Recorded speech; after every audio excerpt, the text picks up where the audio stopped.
Ya expuse el caso de Hugo Ball, en donde creo que concilia ese hacer artístico con ese interés religioso místico que tenía. Aquí traigo esa George Bataille, que me parece que comparte con Hugo Ball ese interés por el arte y al mismo tiempo por lo místico, lo sagrado, pero tiene la gran diferencia de este ser un ateísta o un ateo. Él pues, se piensa a sí mismo como ateo, pero yo personalmente creo que tiene también algo de panteísta, que es sobre lo primero que me gustaría hablar. Y para ello tengo aquí un pequeño ensayo de Bataille que se llama Informe, y lo voy a leer literalmente porque es bastante corto. Y dice así: un diccionario comenzaría a partir del momento en el que ya no suministra el sentido sino los usos de las palabras. Así, informe no es solamente un adjetivo con determinado sentido, sino también un término que sirve para descalificar, exigiendo generalmente que cada cosa tenga su forma. Lo que designa carece de derecho propio en cualquier sentido y se deja aplastar en todas partes como una araña o una lombriz. Haría falta, en efecto, para que los académicos estén contentos, que el universo cobre forma. La filosofía entera no tiene otro objeto. Se trata de ponerle un traje a lo que existe, un traje matemático. En cambio, afirmar que el universo no es semejante a nada y que solo es informe, significa que el universo es algo así como una araña o un escupitajo. Y lo que pasa con Bataille, creo yo, es que bueno, él hace una relación interesante entre lo que considera unos materialistas científicos o quizás unos cientificistas, los identifica con, o los asemeja con la religión, no sé, con estas religiones realistas o estos pensamientos realistas dentro de la religión, no sé, el tomismo, un cierto platonismo, agustinismo, y es por la cuestión de estas identidades, ¿cierto? Esto que da forma a lo que para él es ya en sí informe, que vendría siendo una especie de natura naturans, aquí utilizando estos términos de Spinoza, pero que también eran usados en la escolástica, que quiere decir, por ejemplo, o más bien una especie de naturaleza informe o productora, creadora. No es la naturaleza ya concreta de las cosas, ¿cierto? No es la piedra que ya está determinada como piedra, que ya es un objeto en sí mismo, un objeto con la forma piedra, sino que hay una naturaleza como previa, una materia informe, una materia prima de la cual brotan estas cosas. Y bueno, para aclararlo mejor, voy a leer aquí una pequeña cita de otro ensayo de Bataille que se llama Los materialistas, o no, perdón, se llama Materialismo, el ensayo. Y la cita dice así: la conformidad de la materia muerta con la idea de ciencia sustituye en la mayoría de los materialistas a las relaciones religiosas anteriormente establecidas entre la divinidad y sus criaturas, donde una era la idea de las otras. Es una materia que se necesita domesticar, que los científicos la necesitan muerta y afable a los tratamientos que le tengan que hacer para abstraer de sí la forma, la idea, la esencia de esa materia, como lo es el cloruro de sodio a lo que conocemos como sal, o bueno, lo que es la misma sal a lo que sería un pequeño fragmento, una pequeña porción de materia que al parecer tuviera que responder a esa forma, ¿cierto? Como lo hace precisamente en el pensamiento aristotélico tomista, que es Dios el que actualiza esa materia bajo una forma, que la hace actual bajo la esencia sal. Y sugiere una forma de relacionarnos o conocer esa materia sin necesidad de volvernos idealistas, ¿cierto? De hablar de la sal, del cloruro de sodio o el bicarbonato de calcio, yo no sé, hablar como de estas esencias, pero que al fin y al cabo no es directamente la materia. Y si no hay un hombre que Bataille lo define como aquel animal que de alguna manera ya está en una posición privilegiada viendo el mundo como un otro, ¿cierto? Como que se levanta sobre el mundo y lo ve como una colección de cosas, de útiles. Ese es el sujeto que se ha determinado a sí mismo como sujeto precisamente por esa acción, por esa separación que tuvo con el mundo. Y si hay algo de religioso en Bataille, entendiendo pues religión con este sentido simple o el más común, que tiene que ver con religarse con el Dios, claramente cuando se habla de una religión teísta. En el caso de Bataille, sería religarse con ese mundo al cual nos separamos, sin dejar de ser seres humanos. Entonces aparecen cuestiones como la angustia, bueno, etcétera.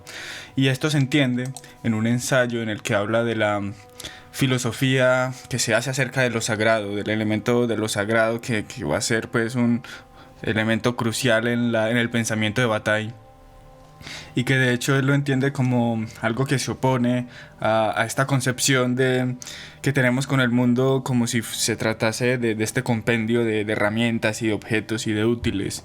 Y bueno, lo voy a leer aquí literalmente en un ensayo.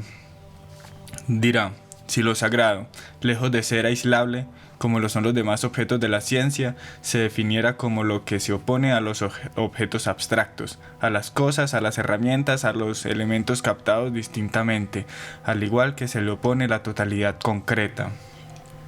Y bueno, para llegar a esa conclusión de que lo sagrado no tiene que ver con el mundo de los objetos, él se pregunta por su contrario, por lo profano. Y bueno, evidentemente esto sí que tiene que ver con las herramientas, con el objeto. Bueno, un ejemplo: el cadáver, un muerto. Mientras que un médico puede ver el cuerpo de una persona muerta y lo destapa para analizar y bueno, y estudiarlo, no sé, las causas de su muerte, por ejemplo, una madre pues lloraría al ver que ese hombre profana pues ese elemento que podría ser el cuerpo de su hijo, pero que primero tiene que pasar por lo que Bataille dirá el escándalo o el ritual, ¿cierto? Antes de ser abstraído pues por este científico. Y es que en Bataille, como había dicho antes, es muy fuerte esta distinción, el de sujeto y objeto. Y bueno, la famosa dialéctica de amo y el esclavo de Hegel le dará bastante vueltas y la repetirá bastante. En un ensayo la describirá perfectamente. Aquí dice: en el primer momento en el que la fuerza de que dispone el amo pone al esclavo a su merced, el amo priva al esclavo de una parte de su ser. Mucho después, como contrapartida, la existencia del amo se empobrece a la medida en que se aleja de los elementos materiales de la vida. El esclavo enriquece su ser a medida que somete esos elementos mediante el trabajo al que su impotencia lo condena. Es como si el amo adquiriera su subjetividad al ser reconocida por otro, por el esclavo.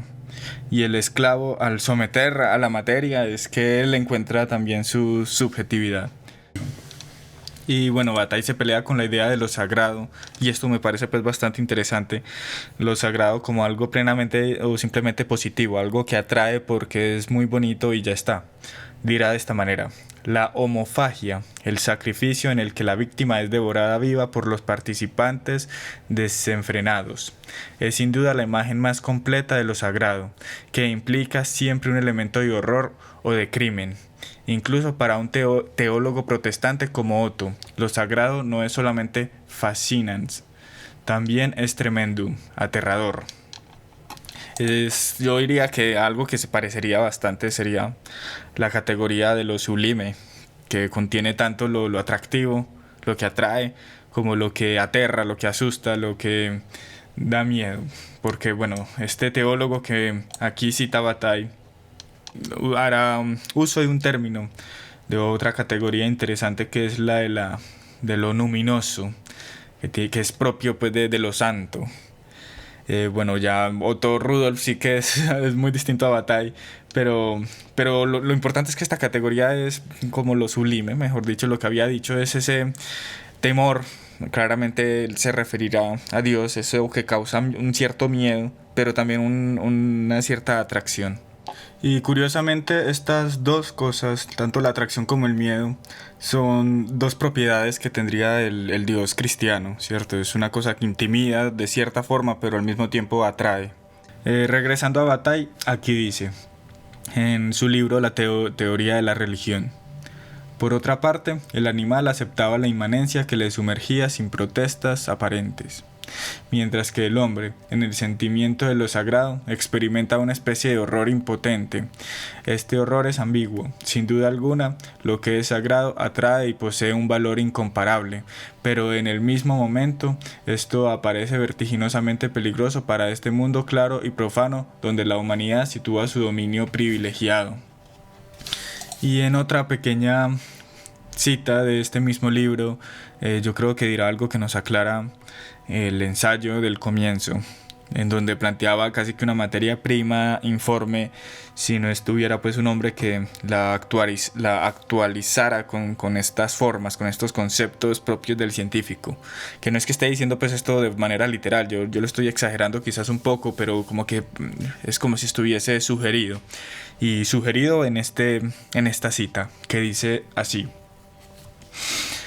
al representarnos el universo sin el hombre, el universo en el que la mirada del animal sería la única en abrirse ante las cosas, como el animal no es ni una cosa ni un hombre, no podemos más que suscitar una visión en la que no vemos nada, puesto que el objeto de esta visión es un deslizamiento que va de las cosas que no tienen sentido si están solas, al mundo lleno de sentido implicado por el hombre que da a cada cosa el suyo.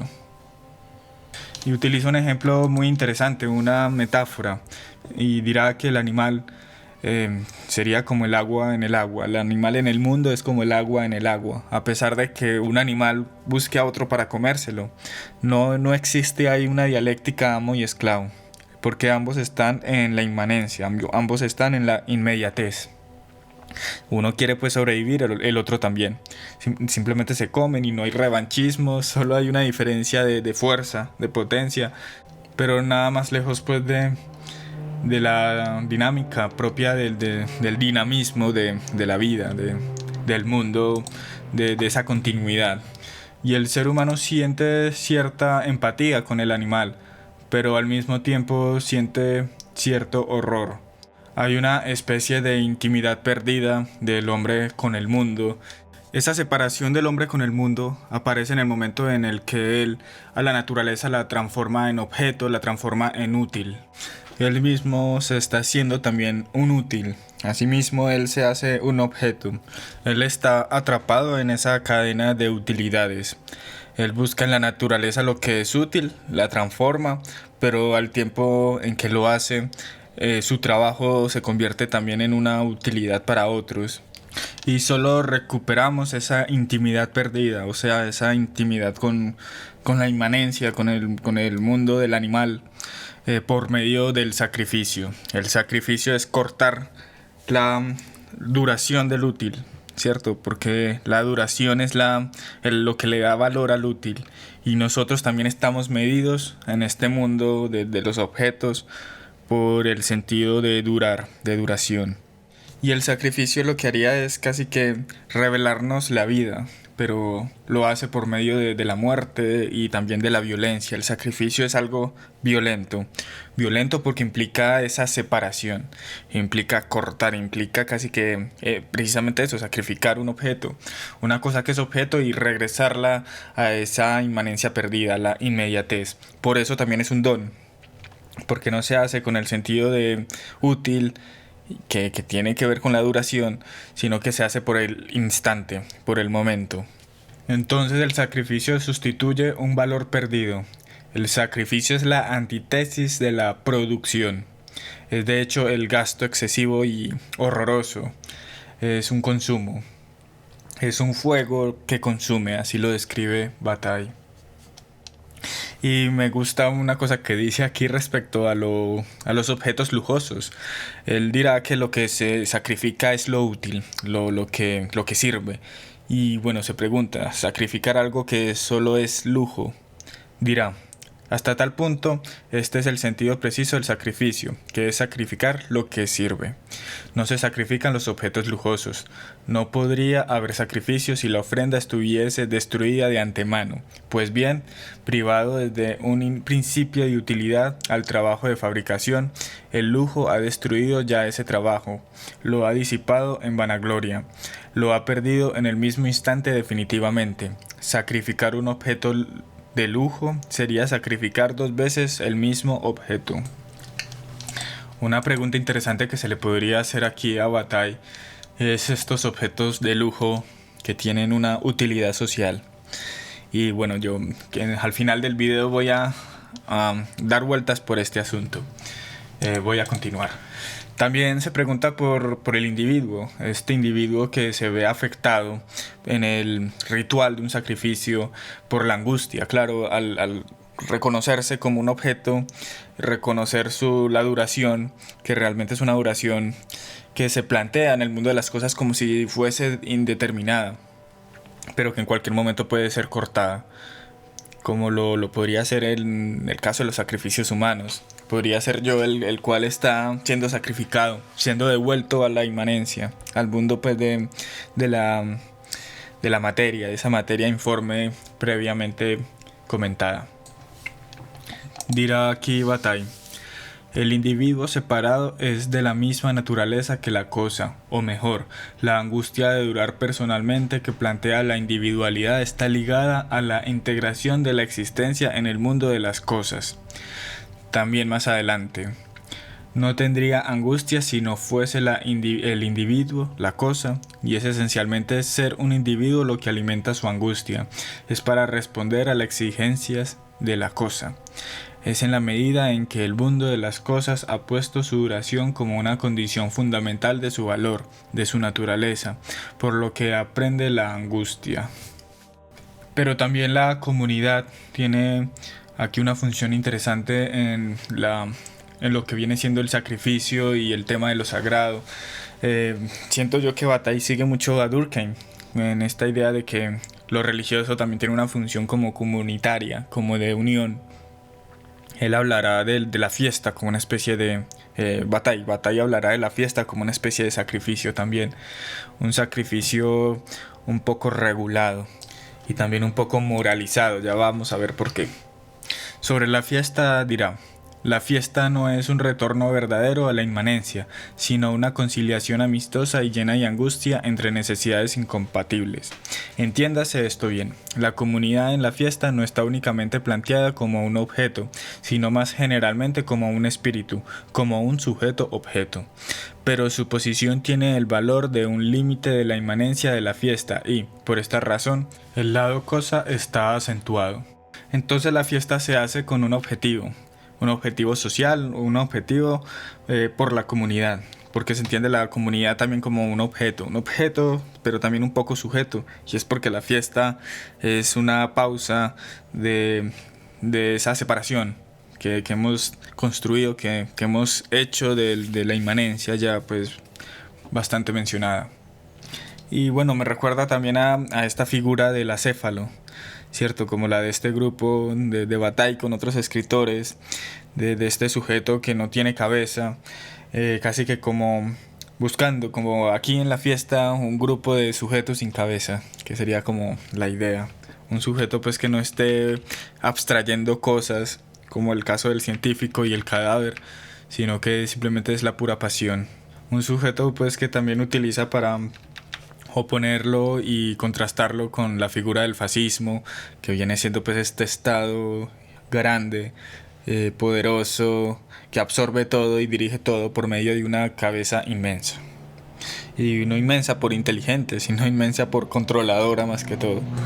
Y bueno, ya me estoy acercando a lo que era el tema de esta exposición, que tiene que ver con el arte. Principalmente era pues la intención. Y respecto al arte, ya dicho lo dicho sobre la fiesta, Bataille dirá: no hay dudas de que el arte no tiene esencialmente el sentido de la fiesta, pero justamente, tanto en el arte como en la fiesta, siempre le ha reservado una parte a lo que parece opuesto al regocijo y al agrado. El arte se liberó finalmente del servicio de la religión, pero mantiene esa servidumbre con respecto al horror, permanece abierto a la representación de lo que repugna. Esta relación que hace con el arte y la religión la hace porque en este texto, pues que se llama Arte de ejercicio de crueldad, un pequeño ensayo de Bataille, ya había dicho que En la época medieval se hacían cuadros horribles, pero con una función pedagógica del infierno, de los demonios y demás. Y aquí está defendiendo un poco esa capacidad que tiene el arte de representar lo horroroso, recordando lo antes mencionado, donde puse la figura de lo sublime, donde no solo lo sagrado es algo atrayente, sino también horroroso, algo que asusta y que también emociona. Y bueno, Bataille se peleará con esta idea del arte plenamente entretenido o solamente atractivo. Dirá, por ejemplo, aquí: pero la fiesta infinita de las obras de arte existe para decirnos, a pesar de una voluntad resuelta a no darle valor sino a lo que perdura, que se le promete un triunfo a quien salte en la irresolución del instante. Entonces, en Bataille el arte hace que reaparezca esa emoción del sacrificio. Y dirá Bataille: Apollinaire decía ya que el cubismo era un gran arte religioso, pero el sueño de Apollinaire no se ha perdido. La pintura moderna prolonga en este sentido la obsesión multiplicada de la imagen sacrificial, donde las destrucciones de objetos efectuadas por ella corresponden de una manera ya semiconsciente a la función perdurable de las religiones. Y más adelante dirá: de manera fundamental, lo que el pintor surrealista desea mirar con sus propios ojos en la tela donde reúne las imágenes no es diferente de lo que la multitud azteca acudía a ver con sus propios ojos al pie de las pirámides donde se arrancaba el corazón de las víctimas. Y pienso otra vez en este grupo que tenía Bataille de los acéfalos, donde presuntamente querían sacrificar a uno de los integrantes cortándole la cabeza y así crear también entre ellos una especie de unión, como de cómplices, como fomentar aquí la unión de ese grupo por medio de dicho sacrificio. Siento que el arte, pensando pues en esta relación de cómplices, me recuerda a Baudrillard, ¿no? Este sacrificio que hace prácticamente el Estado, poniendo objetos que bien podrían ser útiles, o no solo objetos, sino fuerza de trabajo que bien podría ser usada en, entre comillas, cosas útiles. En este momento se sacrifican más bien a otros lugares, a templos donde su función es simplemente alojarlos.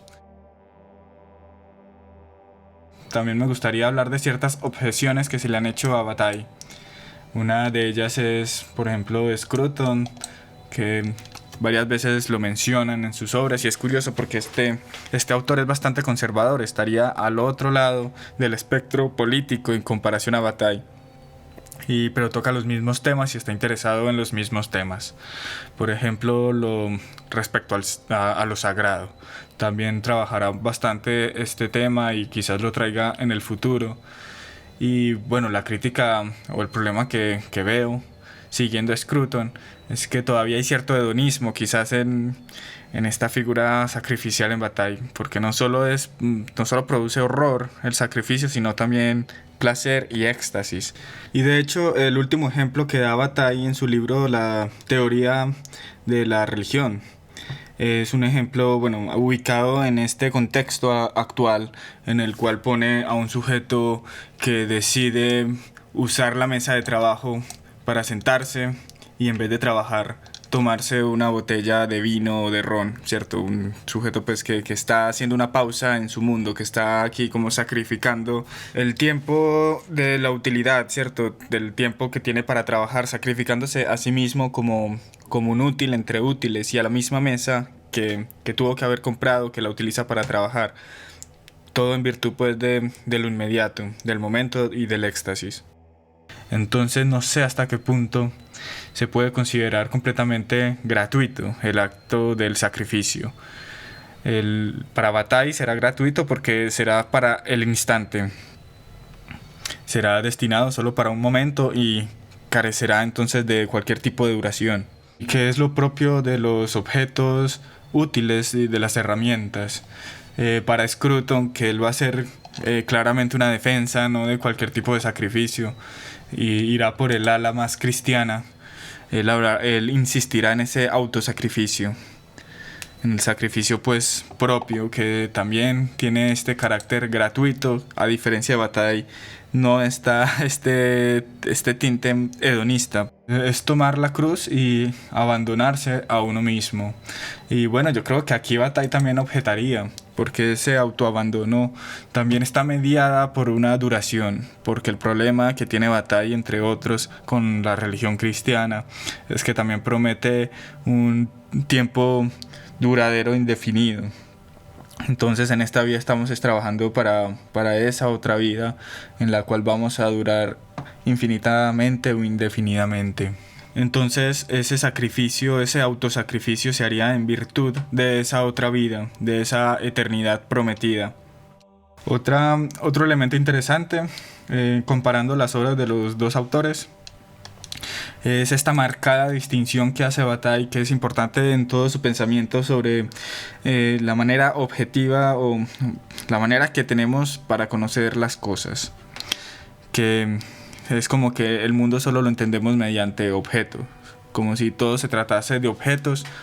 Por lo tanto, la distinción sujeto-objeto es muy remarcada, pero Roger Scruton plantea otra manera de conocer o relacionarse con el mundo, y que lo llamará el mundo de la vida, y utilizará una palabra proveniente de Husserl, que es la de Lebenswelt, que tiene que ver más que todo con un mundo personal. Ya no se trata entonces de yo como un sujeto mirando puros objetos, sino yo como persona alrededor de muchas otras personas. Y para dar cuenta pues de la existencia de dicho mundo, cabe mencionar o hablar de estos entes existentes que solo existen en virtud de este mundo. Y por ejemplo, los entes jurídicos, los contratos, los votos, las promesas, todos este tipo de instituciones que materialmente no vendrían siendo sino un flatus vocis, como, o sea, una emisión de la voz, una palabra, tienen sentido y digamos que son entes que crean valentes, instituciones, porque pertenecen precisamente a una manera distinta, ¿cierto? No son cualquier tipo de objetos, sino que tienen un propósito personal. Conciben elementos con cierta arbitrariedad y cierta libertad, y se hace una hermenéutica de la intención de dichos objetos. No se trata, como la ciencia, de coger el cadáver antes mencionado, desbaratarlo, ver sus propiedades, sus componentes, etc. Ya incluso con el cadáver nos relacionamos como si se tratase de una persona, así sea para que reciba el último despido o el último llanto, lo que sea, para que nos escuche, como si aún así ese cadáver escuchase. A pesar de que el científico nos diría que eso no pasa, pero aún así tenemos instituciones, tenemos rituales que funcionan, es en virtud de esta idea. Y lo que ocurre es que lo sagrado para Scruton pertenece a este mundo, al mundo de la vida, al Lebenswelt. Y también el arte y este tipo de expresiones, lo cual lo hace muy interesante. Porque Scruton también será un autor bastante preocupado por cuestiones estéticas, y esta manera personal de relacionarse con el mundo me recuerda nuevamente al ya tratado Hugo Ball, cuando él menciona y compara la filosofía medieval con la filosofía moderna. Dirá que esta filosofía, la moderna, ha hecho que todo tenga un sentido capital, o más bien monetario, un sentido utilitarista, o sea, lo que está denunciando Bataille, esta dictadura del útil. Hugo Ball pone la Edad Media como un pensamiento en el cual el mundo sí que tenía también un sentido, pero tenía otro tipo de sentido, como si fuera el resultado de una comunicación de uno con Dios. Claramente estamos hablando de contextos muy religiosos. Por lo tanto, tenía un sentido soteriológico para la salvación, un sentido ético. Y Hugo Ball diría, por ejemplo, prácticamente se puede decir que cuando desaparece la fe en una cosa o en una cuestión, esta cosa y esta cuestión retornan al caos, se convierten en mercancía no declarable. aunque tal vez el caos alcanzado resultante y con todas las fuerzas y, por lo tanto, revocación completa de la fe sean necesarias antes de que puedan triunfar una construcción radicalmente nueva sobre los fundamentos de una nueva fe transformada. Lo elemental, lo demoníaco, es entonces lo primero que brota. Los antiguos nombres y palabras desaparecen, porque la fe es la medida de las cosas, por medio de la palabra y la denominación.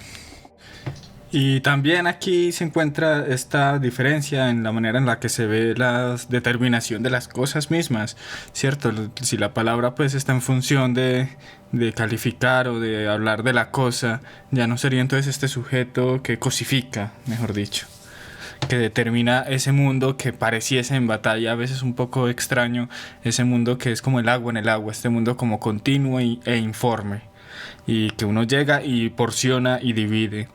Aquí ya hay una división previa, pero no hecha por uno, sino hecha pues por ese lenguaje libre y este lenguaje personal que vendría siendo pues Dios. Y bueno, claramente uno se puede imaginar las objeciones que puede hacer Bataille, porque él tendrá pues varias críticas a la religión cristiana y considerará que lo que hace este tipo de religiones es moralizar. Y al moralizar es aplicar la razón en virtud de otro objeto más que lo vimos en el caso de la fiesta, que es la comunidad. Entonces la razón vuelve a ser instrumental, en este caso ya para dividir y crear una dualidad impropia de lo sagrado. Y lo divide en cosas buenas y cosas malas. Entonces hay una cosa nefasta, pero que también pertenece a lo sagrado para Bataille. Tendría que ver con esto de los demonios y estas cosas pues en el mundo cristiano, que según Bataille ya esto no se considera, esto se descarta, porque precisamente hay una intención de moralizar y una intención de, podríamos decir, instrumental.